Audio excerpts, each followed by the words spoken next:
আল্লাহর রসুল বলছিলেন যে এক সময় আসবে সারা দুনিয়ার সমস্ত বেদিনী শক্তি মুসলমানকে দুনিয়ার থেকে নিঃশেষ করার জন্য, সুস্বাদু খানার জন্য যেরকম মানুষ দস্তরখানে ভাঙ্গা পড়ে, এরকম সারা দুনিয়ার মানুষ ভাঙ্গা পড়বে।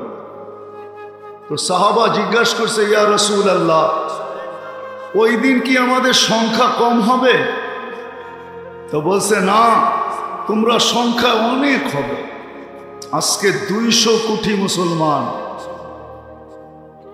কিন্তু আজকে যতটুকু মুসলমান নির্যাতিত, আজকে যতটুকু মুসলমান নিষ্পেষিত, আজকে মুসলমান যতটুকু ঘৃণিত, আজকে মুসলমান যতটুকু ধিক্কিত, আজকে মুসলমান যতটুকু অবহেলিত, আজকে মুসলমান যতটুকু লাঞ্ছিত, 50-60 বছর আগে 200 কোটি ছিল না। মনে হয় বর্তমানের তুলনায় মুসলমান 100 গুণ কম লাঞ্ছিত ছিল, বঞ্চিত ছিল, দীক্ষিত ছিল, ঘৃণিত ছিল, কম ছিল, কিন্তু আজকে যতটুকু এতটুকু ছিল না। আমি কি বুঝাইতে পারতেছি? খোদার ওয়াস্তে আওয়াজ করেন না, যে যেই অবস্থায় আছে দাঁড়ায় থাকেন, অসুবিধা কি? কেন আওয়াজ করতেছেন আপনারা? দিনই কথা, কিন্তু এত বড় মজমা আসছে, যদি কিছু না নিয়ে যাইতে পারে দিলের খোরাক, তাহলে এই মজমা তো হবে একটা, মনে করেন, প্রদর্শনী। যেমন আমাদের জীবনটা, মুসলমানের জীবনটাই এখন প্রদর্শনী হয়ে গেছে। বাস্তবতা বলতে কিছু নাই। আমি নিয়ে যাইতেছি আপনাদেরকে ওই দিকেই, অল্প সময়ের ভিতরে নিয়ে যাব। পায়ে হাত রাখি, আওয়াজ করেন না, বিলকুল চুপ হয়ে যান। কেউ দাঁড়ায় আছে, দাঁড়ায় থাকুক। সে যদি দাঁড়ায় শুনতে পারে, আপনার সমস্যা কি? আপনি দেখতে কষ্ট হয়, এটাই তো বলবেন। আজকে একটু মাইনা নেন যে দেখলাম না, এতটুকু কি মানা যায় না? এই জন্য আওয়াজ করতে হবে। আওয়াজ বন্ধ হয়ে গেলেই লাউড স্পিকারের আওয়াজ সবার কাছে পৌঁছবে। এতগুলো লোক যদি আওয়াজ করে, তো লাউড স্পিকার কি করবে বলেন? আপনারা চিল্লানি শুরু করেন, দেখেন লাউড স্পিকার হাওয়া, ওর চিৎকার কোনো কাজে দিবে না। তো যেটা বুঝাইতেছিলাম, যে আজকে যতটুকু মুসলমান নির্যাতিত, নিষ্পেষিত, দীক্ষিত, ঘৃণিত, অবহেলিত, রব্বে কাবার কসম, হাত্তাকে যেই আল্লাহ আমাদেরকে মুসলমানের ঘরে সৎ ইচ্ছায় অস্তিত্ব দিলেন, আজকে ওই মুসলমান পর্যন্ত ভাবে যে আমি মুসলমানের ঘরে জন্ম নিলাম কেন? কি ভাবে না? অস্বীকার করতে পারবেন? ও নিজে পর্যন্ত বলে, আমি কেন মুসলমানের ঘরে জন্ম নিলাম? আমাকে কেন মুসলমানের ঘরে জন্ম দিল? যে আল্লাহ সদিচ্ছায় মুসলমানের ঘরে অস্তিত্ব দিয়েছেন। সত্য এটাই, আপনি আজকে ভাবতে পারেন যে ইসলামের মূল্যবোধ আপনার কাছেও নাই, যাকে আল্লাহ মুসলমানের ঘরে সৎ ইচ্ছায় অস্তিত্ব দিলেন। মাইয়ুরিদিল্লাহু আইয়াহদিয়াহু ইয়াশরাহ সাদরাহু লিল ইসলাম। যে আল্লাহ ইসলামের জন্য আপনাকে নির্বাচিত করলো, ইলেকশনে না সিলেকশনে, আল্লাহর কুদরতি হাত দিয়া নির্বাচিত করলো, ওই মুসলমানের যুবক ভাবে, যুবক, যুবতী ভাবে, নারী ভাবে, পুরুষ ভাবে, শিক্ষিত ভাবে, অশিক্ষিত ভাবে, যে আমাকে আল্লাহ মুসলমানের ঘরে অস্তিত্ব দিল কেন? যদি এটা না ভাবত, তাইলে সৃষ্টির সেরা ধর্ম, ইন্নাদ-দীন ইনদাল্লাহিল ইসলাম, ইসলাম একমাত্র মনোনীত ধর্ম, তাইলে ও বিজাতির এশকে পড়লো তো পড়লো কেন? বিজাতির মতো পোশাক কেন? চাইল কেন? চলন কেন? উঠা কেন? বসা কেন? শোয়া কেন? ঘুমানো কেন? খাওয়া কেন? গোসল কেন? কাপড় কেন? চুপড় কেন? বিয়া কেন? শাদী কেন? প্রত্যেকটা জিনিস বিদাতির স্টাইলে আমরা অভ্যস্ত। নাইলে 14 তারিখ কি মুসলমানের কালচার? মুসলমানের কালচার তো হইল 365 দিন তুমি যাকে ভালোবাসো তাকে 365 দিন তুমি ফুল দিবে। বিজাতির তরিকা হইল 364 দিন জুতা মারবা, একদিন শুধু একটা ফুল নিয়ে দিয়া বলবা ইউ আর মাই হানি, তুমি আমার মধু। এটা তো বিজাতির তরিকা ছিল না। বিজাতির তরিকা তো হলো বৎসরে একদিন। কয়দিন? আর মুসলমানের তরিকা 365 দিন। মানুষকে ভালোবাসবে 365 দিন। বিজাতির মুসলমানের উচিত তো ছিল যে 31st নাইট যেদিন আসবে ওই দিন সারা দুনিয়ার মুসলমান মসজিদে আল্লাহর কাছে সেজদায় পড়া দোয়া করতে থাকবে, আল্লাহ সামনের যেই বৎসরটা আসতেছে 12টা 1 মিনিটে আল্লাহ ওটা যেন মঙ্গল নিয়ে আসে, অমঙ্গল না নিয়ে আসে। এই দোয়ার ভিতরে 31st নাইটকে স্বাগত জানাবে। মুসলমানের রীতি তো এটা ছিল না যে প্রত্যেকটা বাড়ির ছাদকে 31st নাইটের রাস্তা, প্রত্যেকটা বাড়ির ছাদকে 31st নাইটকে বিজাতির মতো স্বাগত জানানোর জন্য স্টেজ বানায় ফেলবে। এটা কি ছিল? বিজাতিও তো এতটুকু করে না। আমি তো 31st নাইট আমেরিকাতে দেখছি, এত তো করে না যত বাংলাদেশে করে। আমি তো 14 তারিখও আমেরিকাতে দেখছি, এত ফুল তো কেউ কিনে না যত ফুল বাংলাদেশে কিনে। ওরা তো বেশির থেকে বেশি একটু দেখা হলো, গালে গাল লাগাইলো আর একটা মুচকি হাসি দিয়া কইলো ইউ আর মাই হানি, বাস এতটুকুই শেষ। মনে হয় গাজীপুরের মানুষ আমাকে নতুন করে বুঝাইতে চাইতেছে, ঠিক না? দুনিয়া ঘুরা তো দেখা ফেললাম। আমরা তো অতিরঞ্জিত। কেন কেন মুসলমান আজকে এত নির্যাতিত? কেন এত রক্ত ঝরতেছে? আবাবিল শুধু আকাশে কেন ঘুরা বেড়াইতেছে?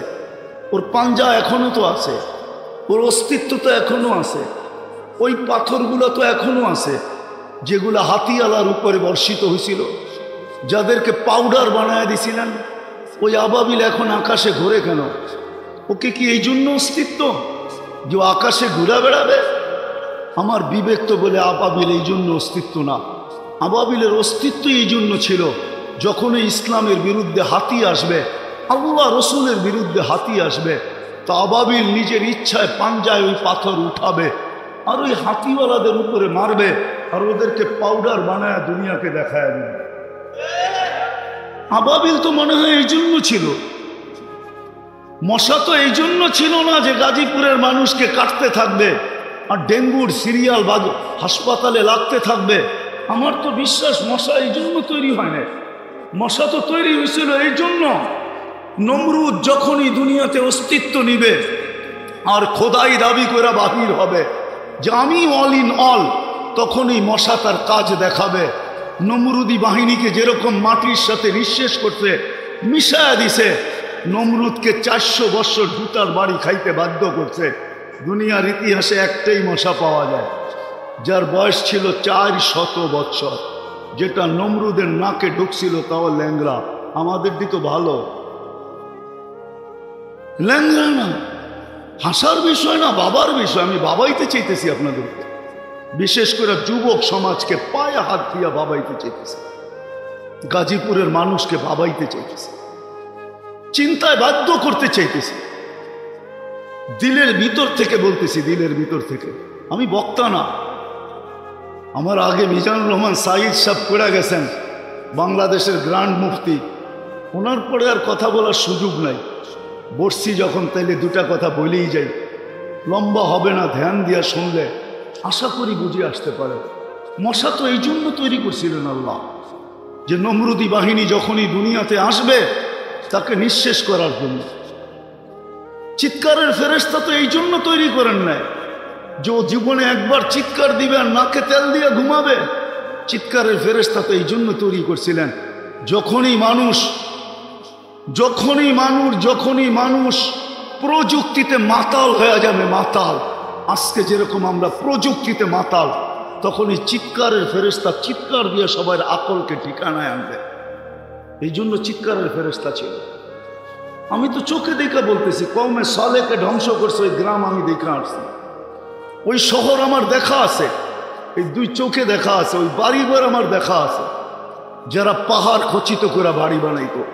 বলতো জমিন তো পেশাব পায়খানার জন্য, চাষাবাদের জন্য, এটা থেকে বাস করার জন্য নাকি? ওরা পাহাড়ে বাস করতো, পাহাড়ে এখনো রাখা আছে। অ্যাড্রেস নিয়ে যান আমার থেকে।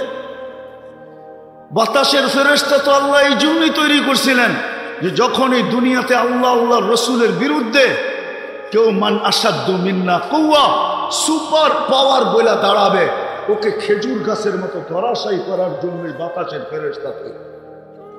120 ফিট লম্বা ছিল কওমে আদ। মাথার ডাচা খুলি আমার এই দুই চোখে দেখা আছে, এই দুই চোখে এখনো রাখা আছে। যান আপনারা দেখা আসেন। আমার কাছে কিতাবি এলেম নাই, চোখে দেখা এলেম আছে। আমি দেখা আসছি, আপনারাও দেখা আসবেন। 6 ফিটের মানুষ একটা এইদিকে দাঁড়াবে, একটা এইদিকে দাঁড়াবে, দুইজন দুইজনকে পরিপূর্ণ দেখবে না, ওই মাথার খুলির উপর দিয়া। এত বড় মাথার খুলি।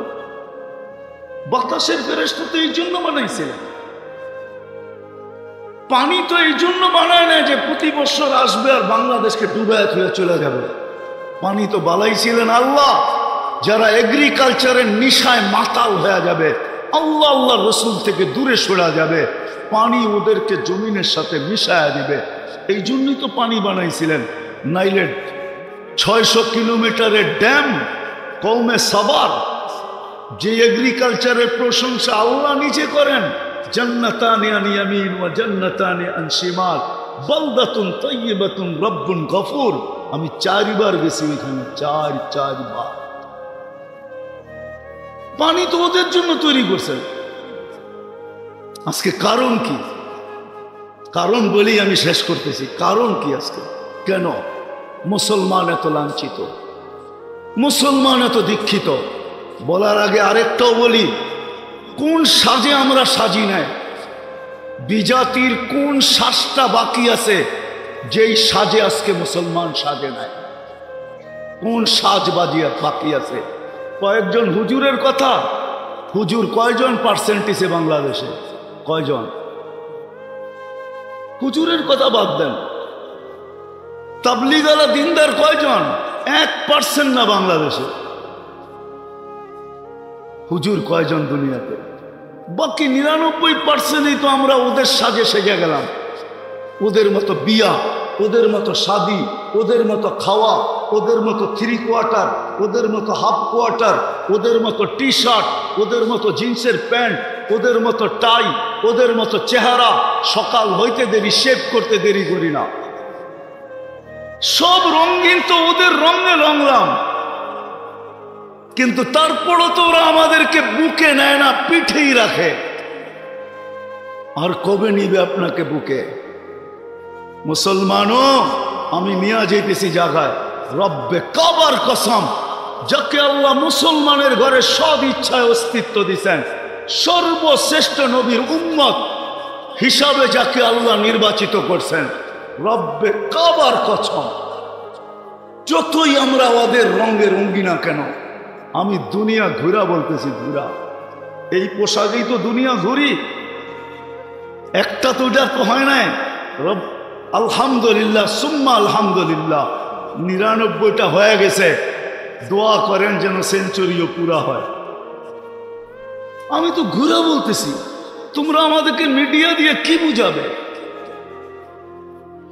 গুগল দিয়ে তোমরা আমাকে কি বুঝাবে?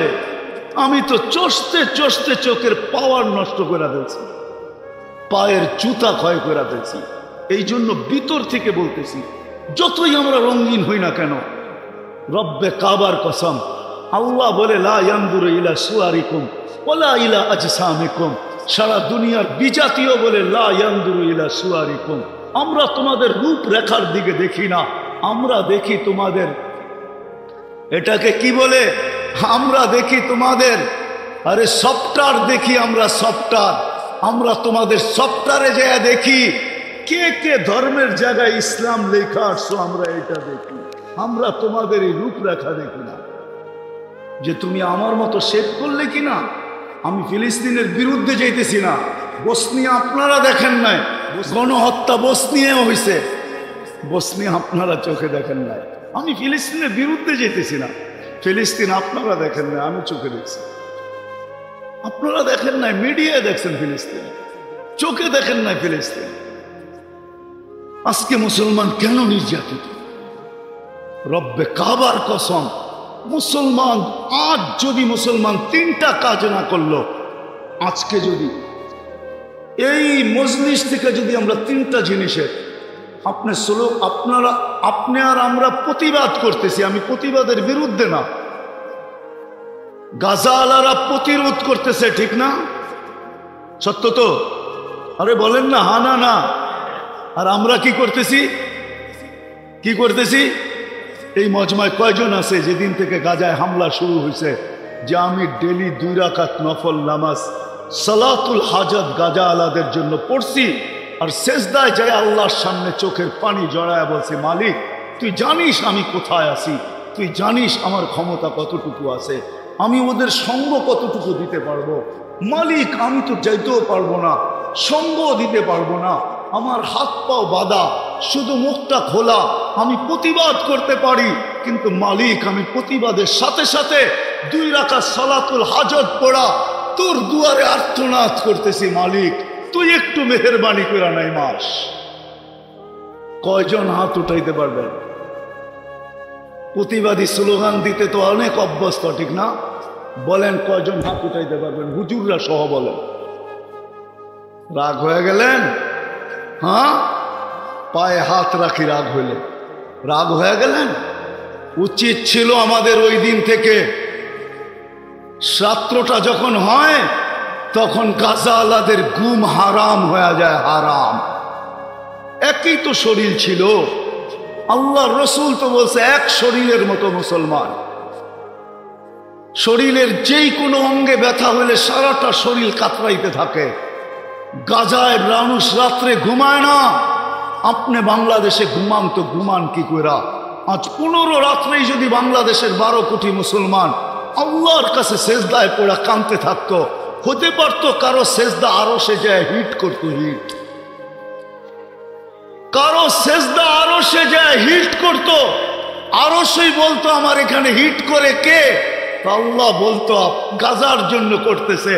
হতে পারতো আরো সে বলতো মালিক তাইলে তাকান না। একজনও তো হাত উঠাইতে পারলেন না। আরেকটা বলবো না তাই সেটাও পারবেন না। উচিত ছিল আমাদের ডেলি 2 রাকাত নফল পড়া, সালাতুল হাজত পড়া। শুধু প্রতিবাদী আমরা বিশ্বাসী, ঠিক না?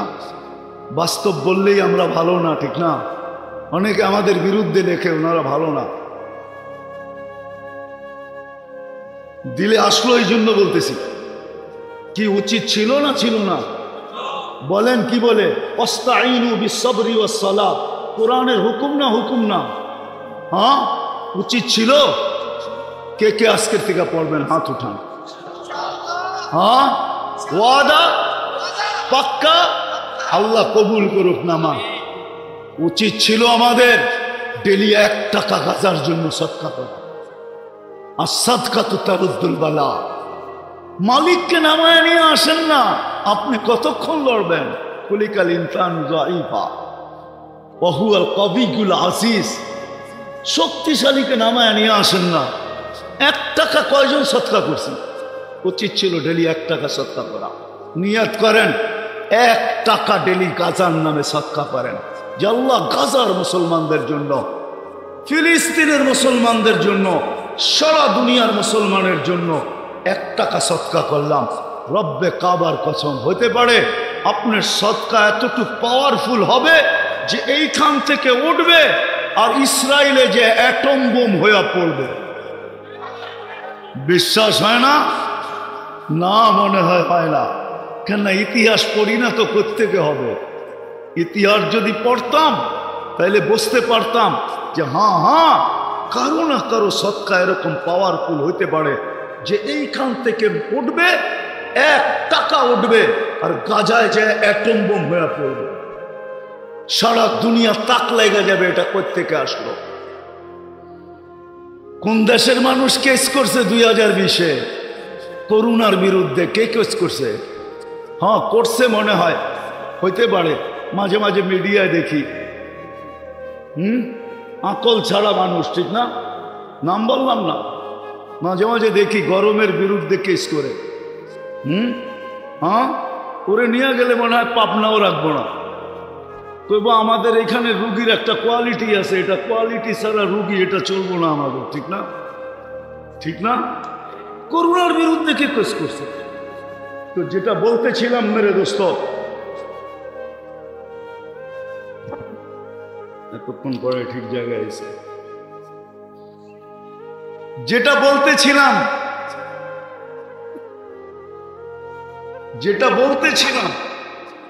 বলতেছিলাম যে যাকে আল্লাহ মুসলমানের ঘরে সদ ইচ্ছায় অস্তিত্ব দিছে আর মুহাম্মদুর রাসূলুল্লাহর উম্মত বানাইছে।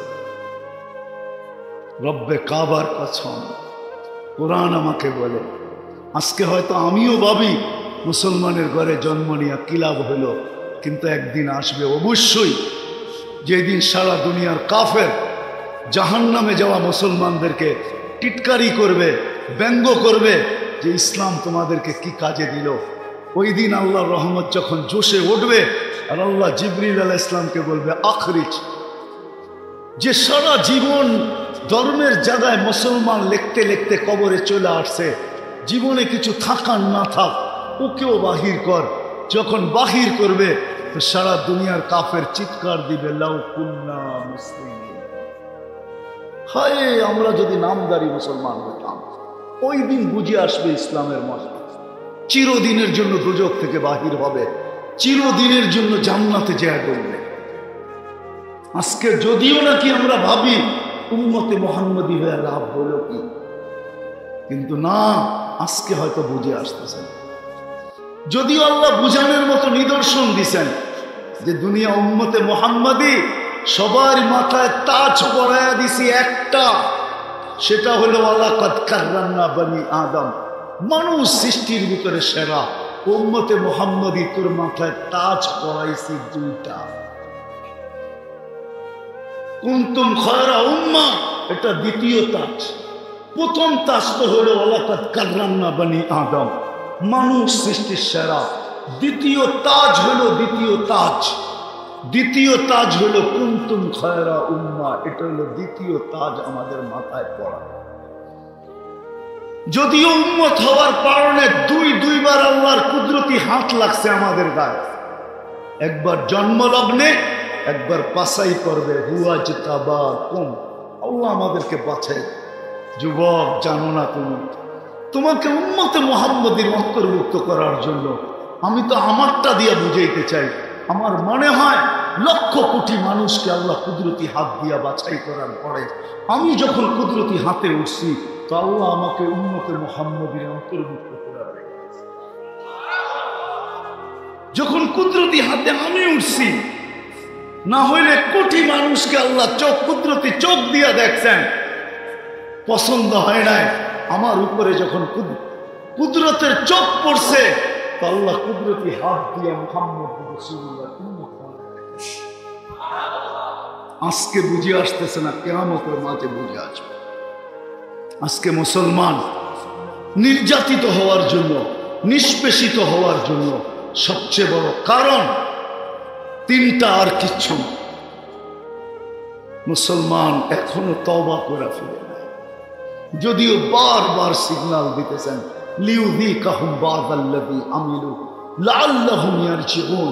যদিও কোরআন চিৎকার দিতেছে মুসলমান তওবা কর, ফিরায়, কিন্তু মুসলমান এখনো ফিরতে চাইতেছে না। আমি আজকের এই মজমাকে বলবো, পায়ে হাত রাখা চলেন এই মজমা আজকে আমরা মনের থেকে আল্লাহর কাছে তওবা করি যে আল্লাহ আর আমাদের দিলে বিজাতির ভালোবাসাকে আমরা স্থান দিব না, বিজাতির ইশক মোহাব্বত ভালোবাসা আমরা আমাদের দিলের ভিতরে স্থান দিব না, বাহির করে দিলাম। আল্লাহ তওবা করতেছি, এতদিন আমরা আসক্ত ছিলাম, ওটার থেকে তওবা করলাম। রাজি তওবা করতে? হ্যাঁ, আল্লাহ কিন্তু প্রথম আকাশে এখন তাকায় আছে, শুধু তাকায় নাই, ডাকতেছে হাল মিন মুস্তাগফির ফাগফির আল্লাহ, কে আসিস? হায় হায়, জানি না বুঝবেন কি বুঝবেন না। সারাদিন হাত প্রসারিত করে বসা থাকে যে কেউ আসুক আর তওবা করো। রাত্রের 3 ভাগের 1 ভাগ পর্যন্ত হাত প্রসারিত করে বসা থাকে যে কেউ আসুক আর তওবা করো। 3 ভাগের 1 ভাগ যাইতে দেরি, আল্লাহ নাইমা আসতে দেরি করেন না।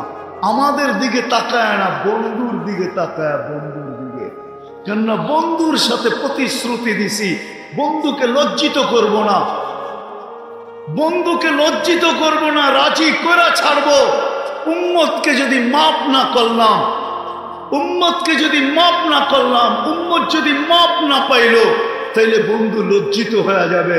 এই জন্য 3 ভাগের 1 ভাগ পর্যন্ত হাত প্রসারিত রাখেন, তারপরে আর প্রসারিত করেন না। প্রথম আকাশে নাইমা ডাকতে শুরু করেন হাল মিন মুস্তাগফির। এখন কিন্তু ডাকতেছেন, রাজি তওবা করতে? হাত উঠায়া বলেন তাইলে যে বিজাতির ইশক আর মোহাব্বত থেকে তওবা করো। সত্য পাক্কা দিলের ঠিকানা, মানে মুখের ঠিকা নামান? তাইলে দিলের ঠিকা হলে আমি বলতে পারি কসম খায়া গুনাহ মাফ। আর যদি মুখের ঠিকা হয় তাহলে আব্দুল কাদের জিলানীর কথা সত্য।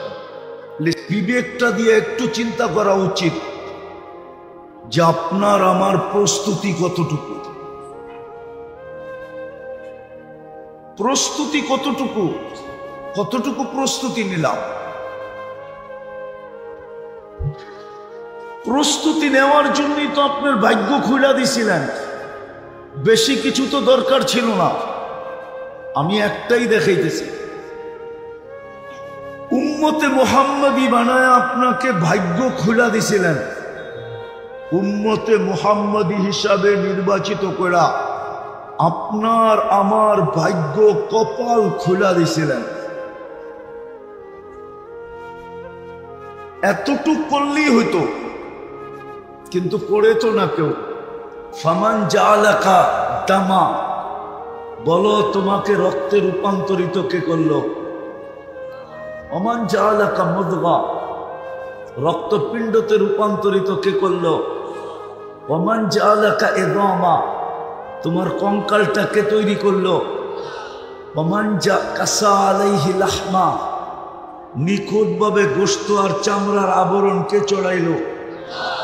আমা কুনতা সাগীরা, তুমি কি ছোট ছিল না? ফামান কাব্বারা, তোমাকে বড় কে করলো? আমা কুনতা যায়ীফা, তুমি কি দুর্বল ছিলে না? ফামান কাওয়াকা, তোমাকে সুঠামত্ব কে দিল? আমা কুনতা জাহিলা, তুমি কি অজ্ঞ ছিলে না? ফামান আল্লামাক, তোমাকে শিক্ষাকে দিল? আমা কুনতা মিসকিনা, তুমি কি মার পেটের থেকে অসহায় আসো নাই? ফামান আগনাকা, তোমাকে স্বয়ং সম্পূর্ণ কে করলো? এখন তো বলি আল্লাহ, কিন্তু সারা দিনেও তো 100 বার আল্লাহ বলি না, ঠিক না? বলেন তো। আল্লাহ বলে তুমি নিশ্চয় ছিলে, তোমাকে স্বয়ং সম্পূর্ণ কে করলো? তারপরে আল্লাহ একটু খোলেন যাতে বিবেকে লাগে, তো আল্লাহ একটু খোলেন, তো আল্লাহ বলে ফালা লাকা সিন্নুন তাক্তা, আজকে তো দাঁত দিয়া খুব কাটো, যেই দিন আসছিলে ওই দিন দাঁত তো ছিল না। ওয়ালা লাকা উযুনুন তাসমা, কান তো ছিল কিন্তু শ্রবণ শক্তির কার্যকারিতা তো ছিল না। ওয়ালা লাকা আইনুন তানজুর, চক্ষু তো ছিল কিন্তু দৃষ্টি শক্তির কার্যকারিতা তো ছিল না। ওয়ালা লাকা আকলুন তুমাইয়িজ, মগজ তো ছিল, ভালো মন্দ তো তুমি বুঝতে না। ওয়ালা লাকা ইয়াদুন তাবতিশ, হাত তো ছিল কিন্তু ধরার ক্ষমতা তো ছিল না। ওয়ালা লাকা রিজলুন তামশি, পাও তো ছিল কিন্তু চলার ক্ষমতা তো ছিল না। আমা কুনতা কাযালিক, আল্লাহ জিজ্ঞাসা করে তুই কি এরকম ছিলি না? আজকে তো বাপ নিয়ে চলিস, ঠিক না? বাপ বোঝেন? বাপ, আরে মনে হয় বাপ বোঝেন না, ঠিক না? কি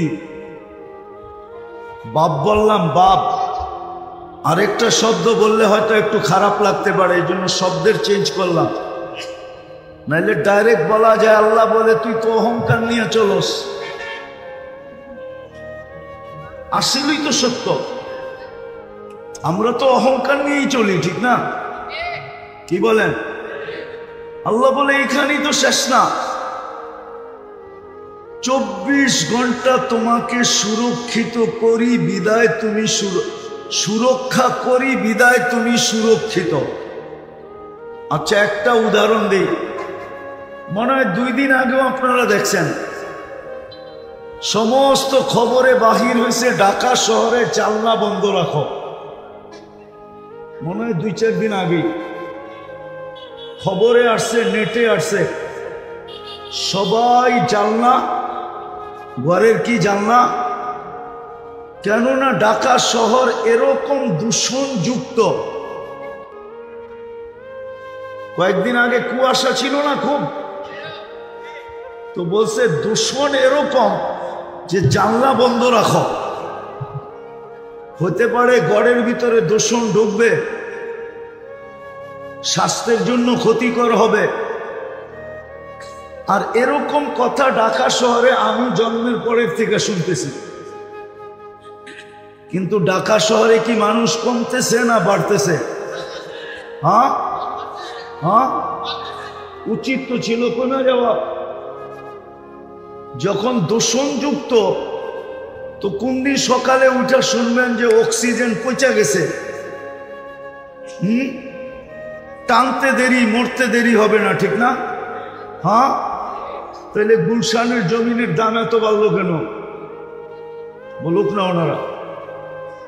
গুলশান তো ছোটবেলা আমিও দেখছি, ওনারাও দেখছে মনে হয়। এত দাম বাড়লো কেন গুলশানের জমিনের? বাড়িদারারটা আরো বাড়লো কেন? ওটা তো এন্টারি জঙ্গল ছিল। বলেন, বাড়িদারা তো হলো ডিপ্লোমাজি, ডুন, সব এমবেসি এখানে। ওটা তো আরো বেড়ে গেছে। ধানমন্ডি এত বাড়লো কেন? ওটা তো বাজার ছিল, সবজি ধানের বাজার, ধানমন্ডি। ধান বেচতে তো আমিও দেখছি চোখে, বড় বড় নৌকা লাগতো। বলেন, মতিঝিল এত বাড়লো কেন? ওইখানে তো ঝিলই আসিল, আর ছিল কি? নাইলে মতিঝিল হইল কেমনে?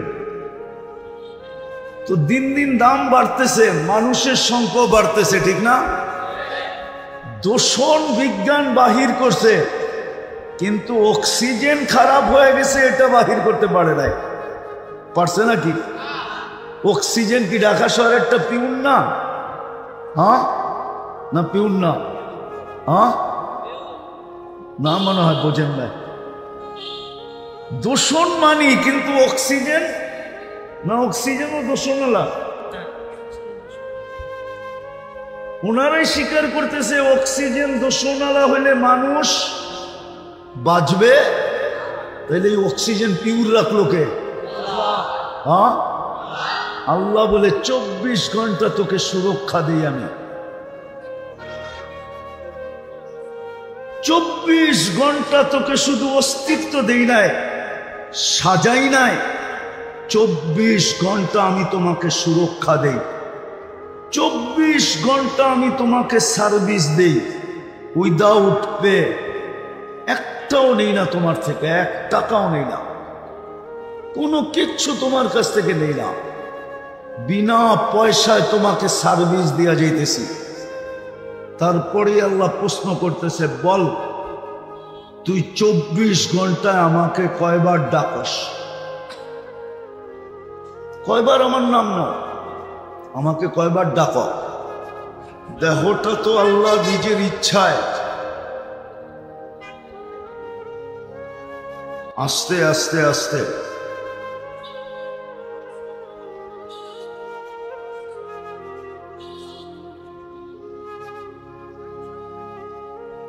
সাউন্ড তো আমার কান ফাটতেছে, আপনাদেরটা কি ফাটে না?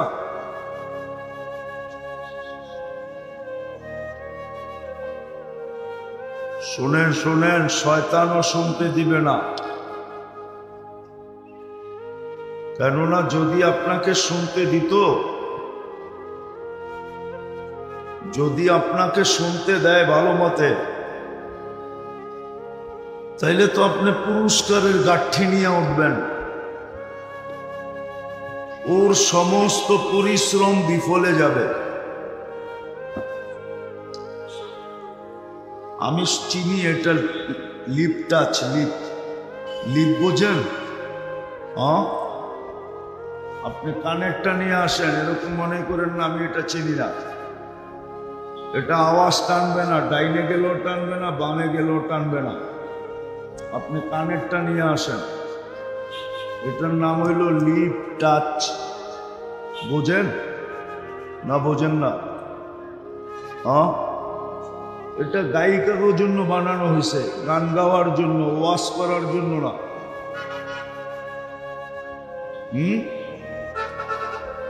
না মনে করছেন আমি সদরঘাটের থেকে চলে আইছি?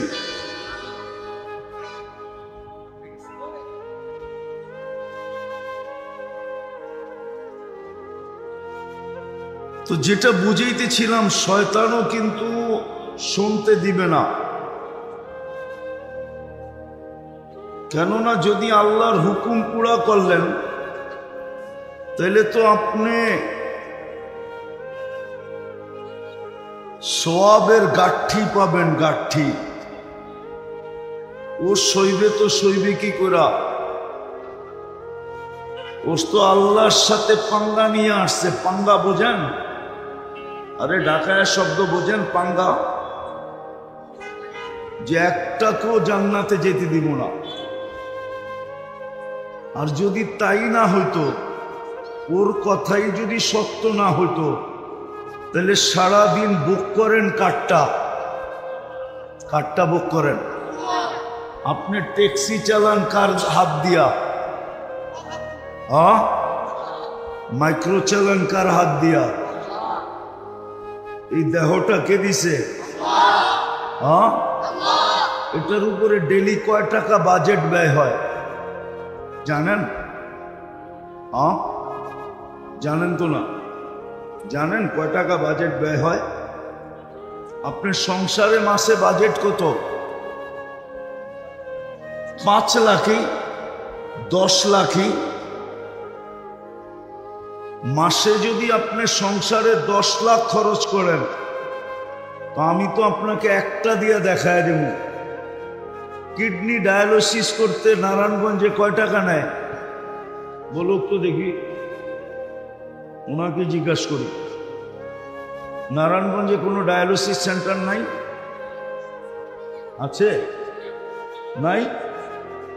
নাই নারায়ণগঞ্জে কোনো ডায়ালিসিস সেন্টার? কয় টাকা নেয় একবার ডায়ালিসিস করতে? আরে বলেন না একটা। 5,000 বাদ দিলাম 4,000 নেয়, 4,000 বাদ দিলাম 3,000 নেয়। আল্লাহ তো ডেলি আপনার কিডনি ডায়ালিসিস করেন 36 বার, ও নেয় একবার।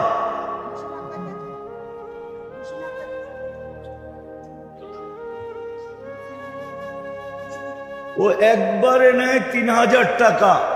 আরে লাগবে না ভাই, ওয়াজ শুনতে মনোযোগ লাগে, গান শুনতে আওয়াজ লাগে। আল্লাহর কাছে কি আওয়াজের শব্দ নাই? তাহলে আল্লাহ মনোযোগের শব্দ কেন বলল? ওয়াজ শুনতে মনোযোগ লাগে, গান শুনতে আওয়াজ লাগে। কেননা আওয়াজ ছাড়া গায়িকারও শরীরে শক্তি আসে না, গায়কেরও আসে না, আর যুবকেরও নাচতে ভাল লাগে না। ওয়াজ শুনতে লাগে মনোযোগ, আওয়াজ দরকার নাই। 1.25 লক্ষ সাহাবা যে সময় ছিলেন বিদায় হজে, কোন কোম্পানির লাউড স্পিকার ছিল এখানে? ছিল? ওলামা বলুক যে একজনও আল্লাহর রসুলের কথা শুনে নাই। মনোযোগ দরকার ছিল, মনোযোগ দিলে আপনিও শুনবেন, লাউড স্পিকার ছাড়া শুনবেন। মাঝে মাঝে দেখবেন মাইসে এমনে শুনে, এমনে দেখছেন? হ্যাঁ, কেন?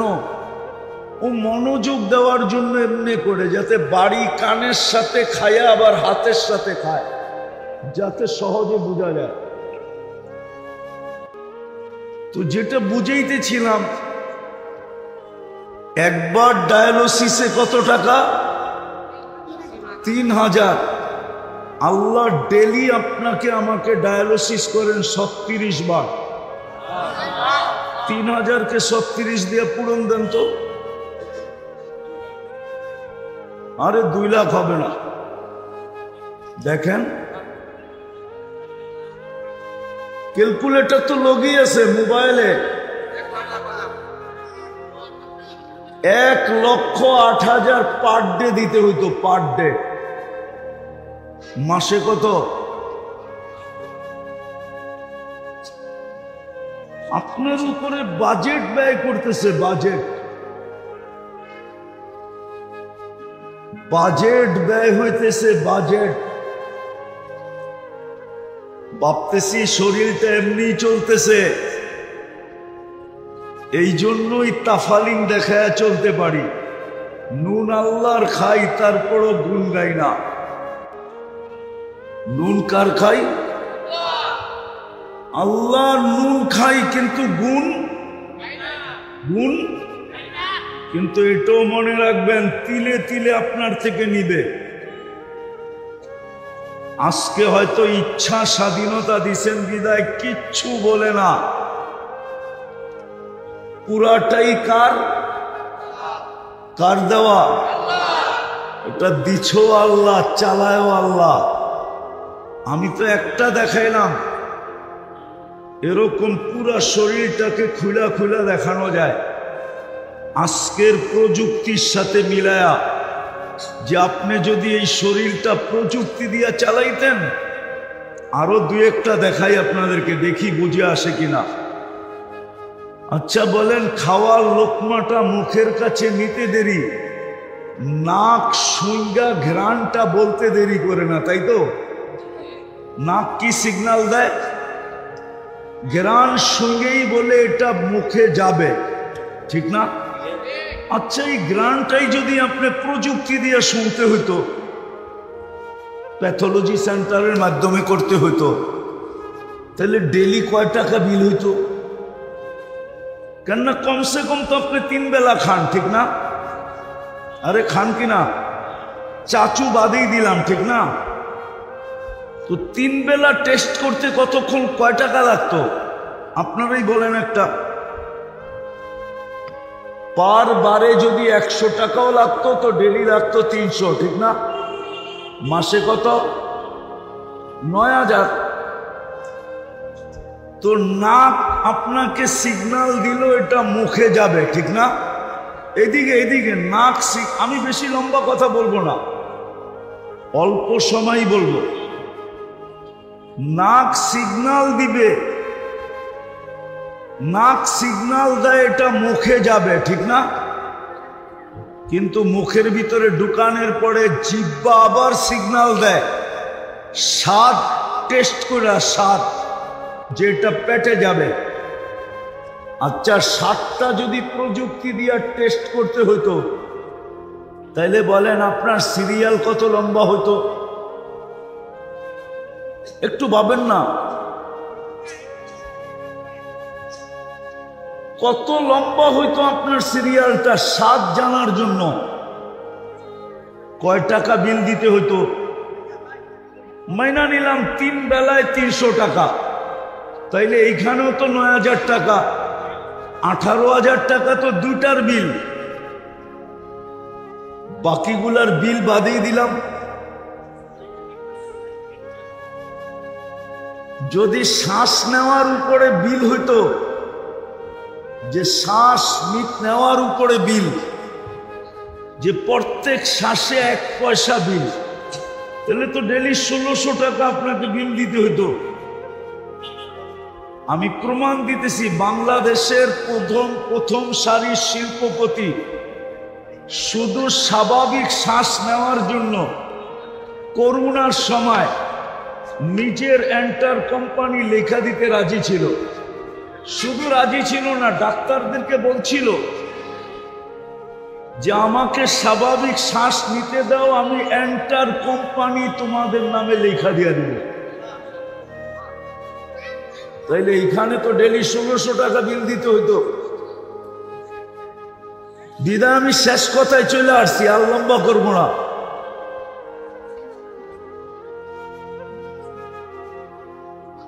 বুঝাইতে চাইতেছি, বুঝাইতে যদি বুঝে আসে, আর বুঝে না আসলে একদিন বুঝে আসবে অবশ্যই।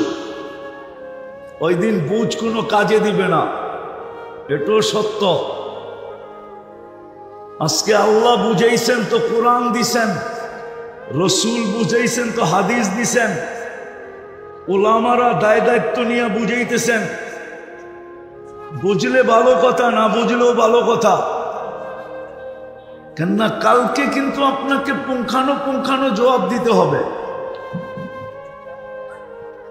যদিও আজকে বিলকুল বিনা পয়সায় সার্ভিস, 24 ঘন্টা আল্লাহ সার্ভিস দিতেছেন বিনা পয়সায়, কোনো পয়সা নেন না, উইদাউট পে। আল্লাহ 24 ঘন্টা সার্ভিস দিতেছেন। এইদিকে দেখেন, এইদিকে দেখেন, আমার দিকে ভালো মতে শুনেন। আল্লাহ কিন্তু 24 ঘন্টা আমাদেরকে সার্ভিস দিতেছেন, কিন্তু বুঝতে পারতেছি না কেন, এটাও আমি জানি। বুঝতে পারতেছি না, ইচ্ছা স্বাধীনতা দিছেন বিদায়। এটা যদি না দিতেন তাহলে মনে হয় সবাই বুঝে আসতো।